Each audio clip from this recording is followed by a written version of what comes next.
Hello again, everybody. This is Dan Clouser, and welcome back to the Journey of My Mother's Son podcast. I'm joined by Rebecca Whitman, who's a life coach, podcaster, and author. She was recently selected as top life coach for the year 2022 by the International Association of Top Professionals. Rebecca, thanks for joining me today. Hi, Dan. It's great to be here today. I'm excited for your show. Absolutely. Looking forward to the conversation. Before we get started, just in your own words, introduce yourself to the audience. Who is Rebecca today? Yeah, Rebecca is someone who never thought she would be awarded Life Coach of the Year. I actually moved to Los Angeles 20 years ago to pursue my dream of being an actress. And I had small parts on big shows like Friends, CSI, and 24. And I never did get that big break. So I focused on being a director of admissions at a children's acting school, which I really love since I don't have kids and I love acting. And because the kids were in school during the day, I had my free time to study with great thought leaders like Michael Beckwith, Abraham Hicks, Louise Hay, Wayne Dyer, and I started applying the law of attraction to my job at the acting school. And before you know it, I was making six figures working part-time. I was owning real estate. I didn't have as much luck applying the law of attraction to my love life. And I was in the habit of dating emotionally unavailable narcissistic men. And I married one hoping he would change. He did not. And I filed for divorce 3 years later. And as my marriage was unraveling painfully, my dad was dying painfully in a nursing home. And he died when he was 91. And one of our last conversations, he said, Rebecca, I think you should write a book. And I had no idea what I was going to write, but I believe that the universe speaks through other people. And a few months later, I was sitting across the desk from my financial planner. He said, Rebecca, I know your marriage has been dissolved, your dad has passed, but you're still having your best financial year ever. In fact, you've become a millionaire. And I think you should teach people what you did to be so resilient. So I wrote a book called How to Make a Six-Figure Income Working Part-Time. And in the book, I divide life into 7 key areas, which I call my 7 pillars of abundance. And when you have your life in alignment, you can be, do, or have anything you want. Now I'm happily married to my soulmate, and I coach women on how to go from burned out to balanced, beautiful, and abundant. Love that. Love that. So tell me a little bit about the 7 pillars. Sure. The 7 pillars are in order of importance. Number 1 is spirituality. If you build your life on a connection to the divine, your life is going to work better, easier. You'll be in flow. I'm a huge believer of a morning practice, and we can talk more about my morning practice, but I have a special gift that I want to give your listeners. So make sure you keep listening. The second pillar is fitness. Health is wealth. If you have your health, you have everything. If you don't have your health, your whole life is about getting your health back. So I really believe in body before business. Schedule your day around your fitness. The third pillar is emotions.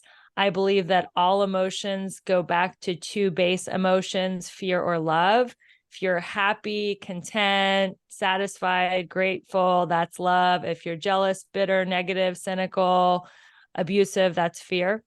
The next pillar is romance. So romance is so important and affects every single area.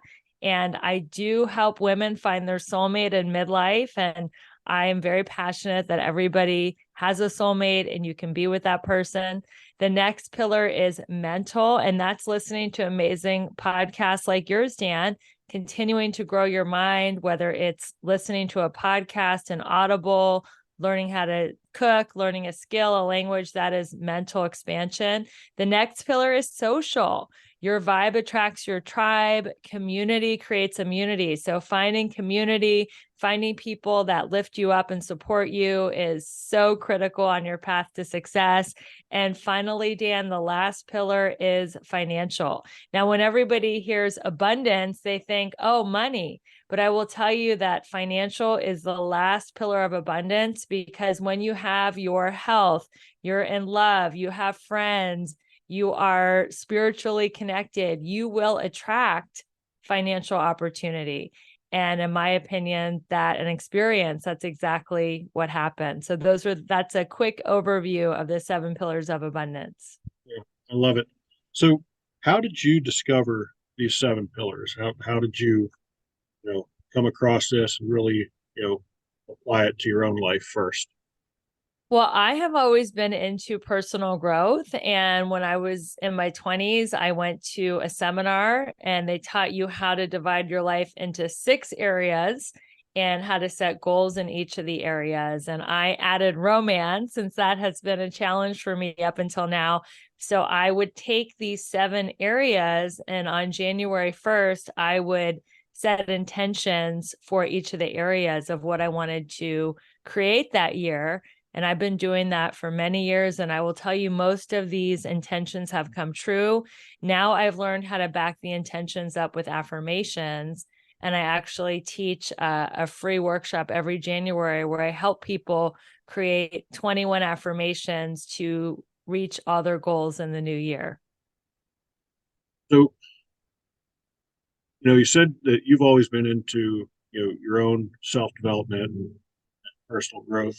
What what was it that inspired you to go one step further and become a coach and help, you know, other people get to where you are today? It was because I wrote a book and I would have book signing parties and lectures on the book, and people seemed like they were really vibing with my message and wanting to learn more and wanting to know if I had a podcast and wanting to know if I would do coaching. And I kind of just supplied what the market was asking for. And I still work at the kids acting school. So I am a huge believer in having multiple streams of income. So I coach, I have a podcast, I work at the kids acting school, I have a health and wellness business, and then I just now got signed by an agent. It's so funny when you really give up sometimes and let something go, then it comes back. So yes, I'm very busy, but it's all stuff that I really love. And talk about the letting go. Why is that important? I think when we are controlling something, we are actually resisting our success. There's a saying, what you resist persists. And if you're constantly worrying about something and manipulating and trying to control it so much, it doesn't allow success to find you. And it's not my analogy, but it's like the analogy of a butterfly. If you go chasing the butterfly through the garden, the butterfly is going to fly away. But if you just sit still, the butterfly might just fly right up to you. And I think the most important thing is to know what you want, to have really clear intention, and then just to have fun, get your vibe high, and what is meant to find you will magnetize to you. That is why I don't call myself a life coach. I actually call myself the magnetic abundance mentor. So tell me about how you create that high vibe. Well, your thoughts create your emotions, and your emotions create your beliefs, and your beliefs create your vibe. So, for example, to have a negative thought would be, I'm always going to be alone, right? And that creates the emotion of sadness. And so that would be low vibe. If you change that thought around and you said, I'm always surrounded by loving, amazing people, that would create an emotion of happiness and that would give you a high vibe. It's very simple, but it's not easy. So people think, oh, I'll just be high vibe. There's a process that can get you from low vibe or fear-based thinking to high vibe, love-based thinking, or you could say scarcity versus abundance. Scarcity thinking is there's not enough. There's not enough love. There's not enough money. There's not enough time. There's not enough energy to go around, versus love is there's plenty of great people out there. There's plenty of money. I have plenty of time. I have plenty of energy. The fastest way to switch from scarcity to abundance is through gratitude. And I'm a huge believer of journaling and writing.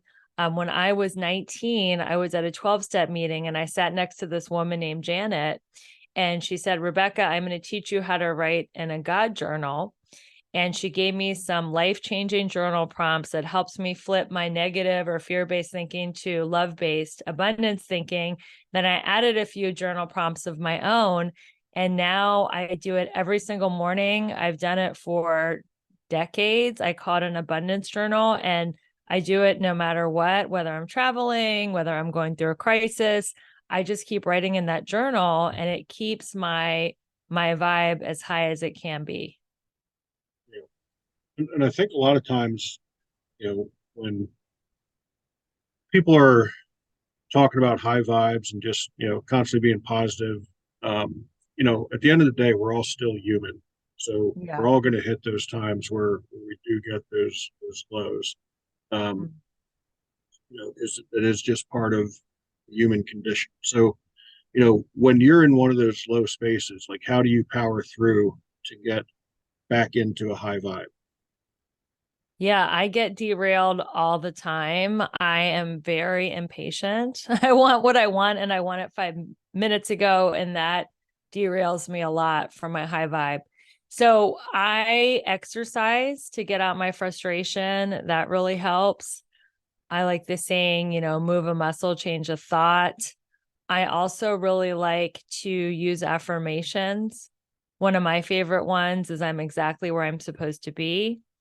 Another thing that helps me get out of it is music, like just listening to positive, upbeat music. And I have a little playlist that I created. Any of your listeners who want to follow me on Spotify can find it. It's called my Power Hour Mix.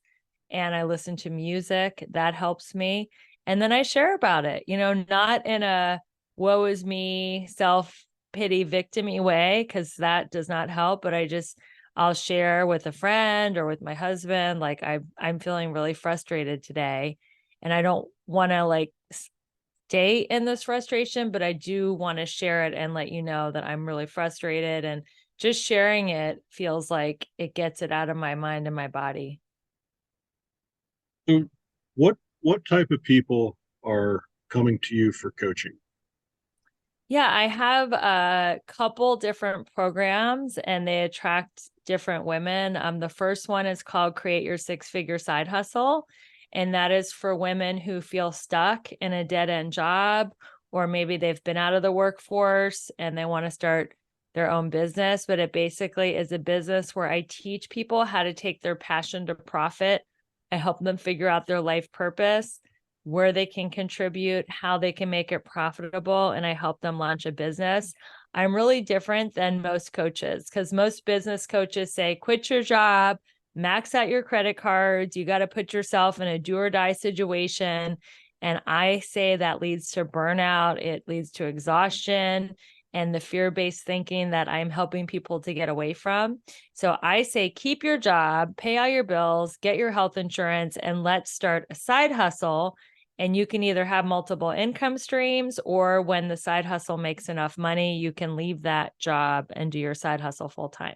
So that's one program. The other program is for women who want to manifest love. So maybe they're in a toxic dead end relationship and they need help getting out, or they've been single for a long time. And I help women manifest their love in 7 simple steps. And that is called Manifest Your Soulmate. So those are the two types of people that I work with. And you're coaching strictly women? I am, but all my principles apply to both men and women. So if you're on my newsletter or listen to my podcast, my podcast is called The Balanced, Beautiful, and Abundant Show, and it's equally popular with men and women. So how important, going back to kind of that, staying in that high vibe. I think society has, over the years, I think it started to shift a little bit since COVID, but there's always been this, constant grind type of mentality, like work, work, work is the only way to succeed. But I think there's got to be a balance. And I know one of the things you talk about is, how important play is, to maintain that high vibe and to really maintain success. So talk a little bit about, how you see the importance of play. Wow, that is the question of the day. It's so funny. I was actually in a meeting on Sunday and we set our intentions for the week, and my intention was to be more playful. So I think play is really, really important because talk about high vibe, play is the highest vibe you can get. If you look at children when they're playing, or even dogs, I know before we hit record, we're both dog people. You have a golden retriever, I have a black lab. When you see dogs or children at play, they are just high vibe. They're in pure joy. They're totally in the moment. And that is the goal. It's not that we want a pile of money or a pile of stuff. There's no U-Hauls following hearse. You can't take the stuff with you to the other side, wherever that is. But in the moment, how much joy can you feel? And to me, that is the measure of success. How much joy can you feel in each moment and each day? And playing gets you there. So find ways to be more playful. I think as adults, we take ourselves so seriously. I know I do. And when I remind myself to be more playful and to have more fun, not only is my health better because all my cells like light up with dopamine and serotonin, but then I'm more social, more fun to be around. I attract more money. Like all 7 pillars of life, I think get up leveled when you're in play and enjoy. Yeah, I think that's so important. And like you touched on, being dog person to dog person. If there's a time where you're struggling with that, just spend some time with the dog. Um, they will get you into that mode pretty quickly, regardless of age, regardless of whether it's your 2 year old black lab or my 14 and a half year old golden retriever. I mean, we're actually staying in a Cabela's parking lot for a couple of days because we're getting some service done in the RV right now. And so in the evening, Cabela's allows dogs in, and we took Yuki in there last night, and he doesn't understand personal boundaries or anything like that. So he sees people and he thinks they're there to pet him, and he is just up in their space and wanting to say hi. And you can see even that, how a stranger's energy level is lifted into high vibe just in the presence of a canine. So if you're struggling with that, I say be more like a dog. Yeah, exactly. And they bring such a high vibe to every situation. They're not looking to get anybody to be high vibe first. Like they're the party. Let's go. I'm here. Love me, pet me, let's play. Like I used to wait. I would be codependent and I'd be like, oh, well, I can't be happy unless the people around me are happy.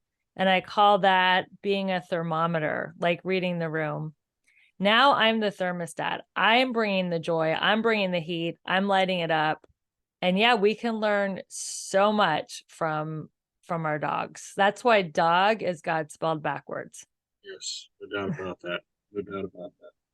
So, Rebecca, I mean, we've kind of gone all over the place here, and I think it's been a great conversation for the listeners. But is there anything that we missed that you think would be important for our listeners before we start to wrap some things up? There's so much that I would want to say, but I would just tell them, just do your day.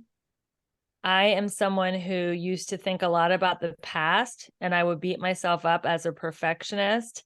And I tell my clients, take the words would have, could have, and should have out of your vocabulary, because words carry a vibration. And those words are words that I used to use to beat myself up. And then I used to be a future tripper and I would be up all night with anxiety about the future. Oh my God, what's going to happen and how's it going to work out? And even like thinking about my retirement and how am I going to take care of myself and my family and all that. And I would tell you, just do your day. Just focus on what you're doing that day, study your calendar, know exactly what you're going to do today. And if that is too overwhelming, just focus on what you're doing for the next hour. And if you're still overwhelmed by the next hour, then just do the next indicated action.